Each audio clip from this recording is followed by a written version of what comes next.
नमस्कार मित्रों, मैं राजीव रंजन प्रसाद। आज हम भारत भूमि पर सफेद हूणों के आतंक, विशेषकर मिहिर कुल की बात करेंगे, जिसे बौद्ध मत के सबसे बड़े विरोधियों में भी गिना जाता है। मिहिर कुल के कार्य विभत्स हैं, परंतु उसकी चर्चा कम होती है। उसके वृतांत को वैसे ही उपेक्षित और जानते बूझते अल्प चर्चित रखा गया है, जैसे नालंदा के विध्वंसक बख्तियार खिलजी को। प्रसिद्ध नालंदा विश्वविद्यालय पर केवल खिलजी ने ही नहीं, उससे पूर्व हूण मिहिर कुल ने भी आक्रमण कर नष्ट करने का प्रयास किया था। यह अलग बात है कि वह ऐसा करने में सफल नहीं हो सका। इस आलोक में मैं निष्कर्ष पर पहुंचा हूं कि इतिहास लेखकों ने अतीत के वास्तविक खलनायकों की उपेक्षा की और एजेंडा के अनुसार कुछ को स्वयं गढ़ा है। क्या आप भी ऐसा ही सोचते हैं? यह रोचक प्रश्न इसलिए क्योंकि भारतीयता सर्वदा धर्म सहिष्णु रही है। एक ही वंश के शासकों ने अलग अलग समय में अलग अलग धार्मिक मान्यताओं को प्राश्रय दिया। अनेक ऐसे उदाहरण भी हैं जहां राजा किसी एक मत का प्रचार प्रसार कर रहा था तो उसकी महिषी किसी अन्य मत संप्रदाय के सिद्धांतों की प्रतिपालक थी। एक साम्राज्य किसी योग्य शासक के कारण विस्तार पाता था तो अयोग्य, अवनति अथवा पतन के कारण भी बने।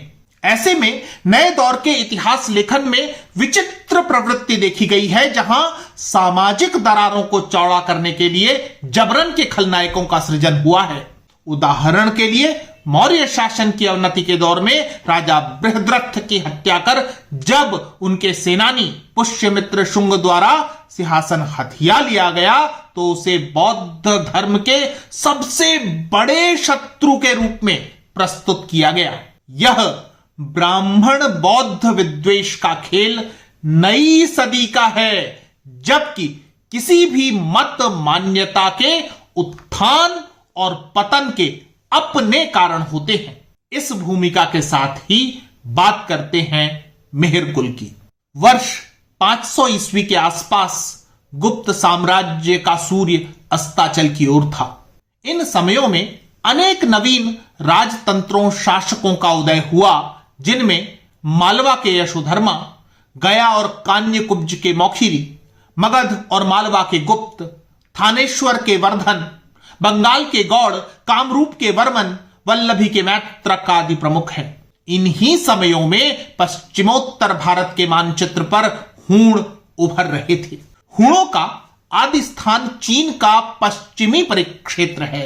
चीनी साहित्य इन्हें हुंग नू कहकर संबोधित करता है।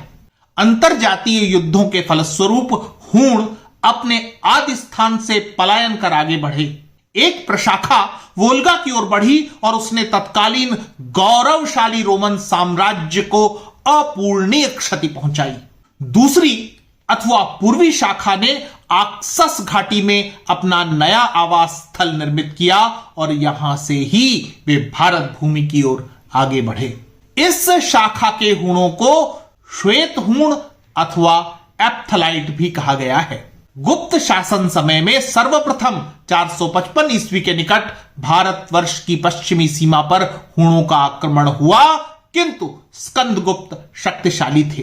प्रयास विफल हुआ और तब हूण गांधार के निकट सिमटे रह गए।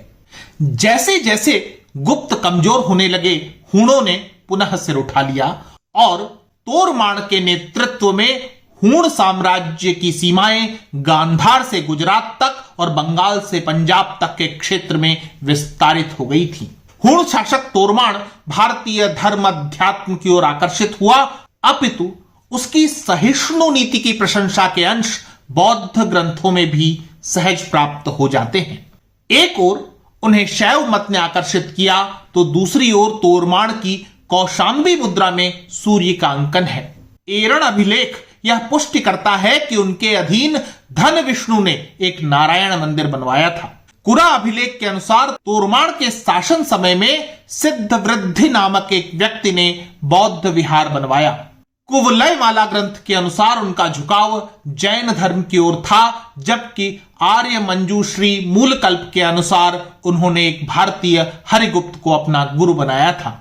ग्रंथ आर्य मंजूश्री मूलकल्प में जहां उनके लिए हकाराख्य संबोधन प्राप्त होता है, यह जानकारी भी मिलती है कि वे किसी गंभीर बीमारी से ग्रसित थे, अतः मृत्यु से पूर्व उन्होंने अपने पुत्र मिहिरकुल का राज्याभिषेक कर दिया था।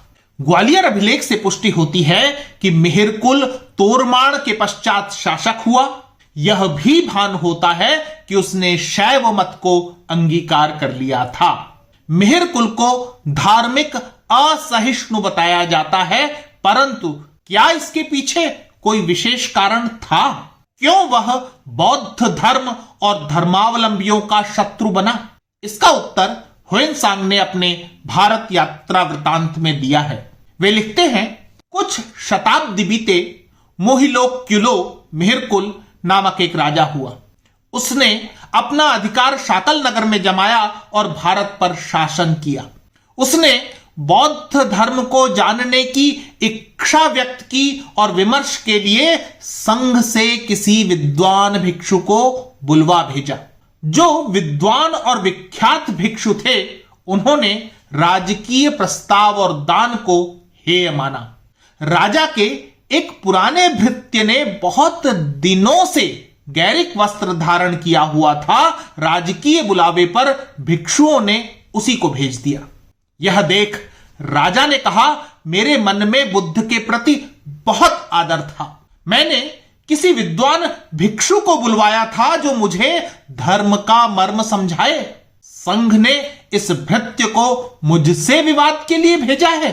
मैं तो समझता था कि भिक्षुओं में उच्च कोटि के लोग होंगे, लेकिन जो देख रहा हूं उससे भिक्षुओं के प्रति मेरी आस्था जाती रही है। बौद्ध यात्री ह्वेनसांग स्पष्टता से बता रहे हैं कि कैसे बौद्ध संघ ने जानते बूझते राजा का अपमान किया।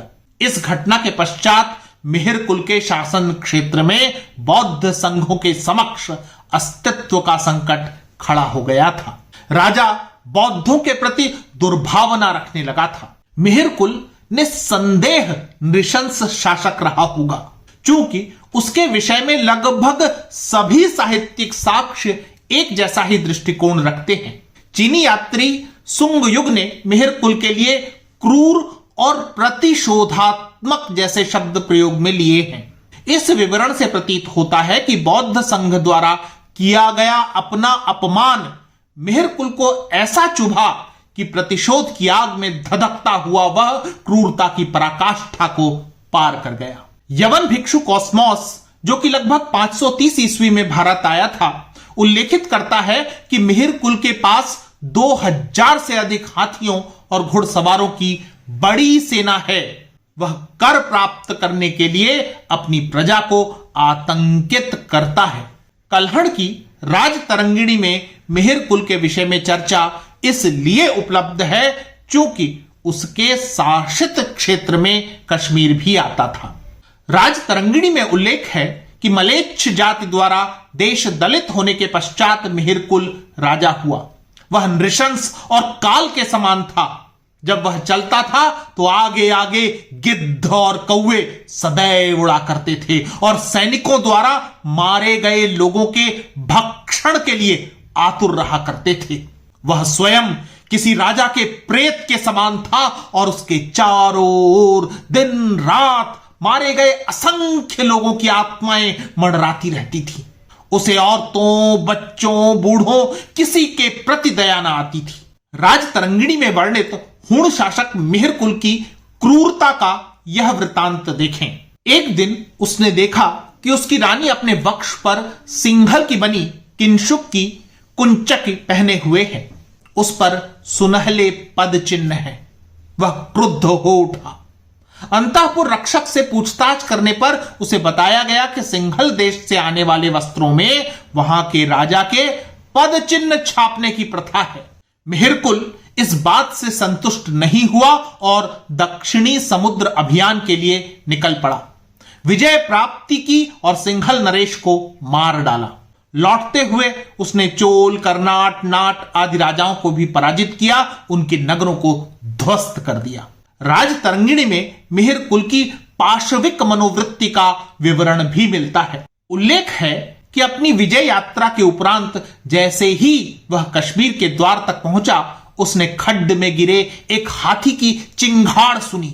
इस आर्तनाद को सुनकर उसे इतने अधिक आनंद का अनुभव हुआ कि उसने 100 हाथियों को उसी प्रकार चिंगाड़ करने के लिए खड्ड में गिरवा दिया।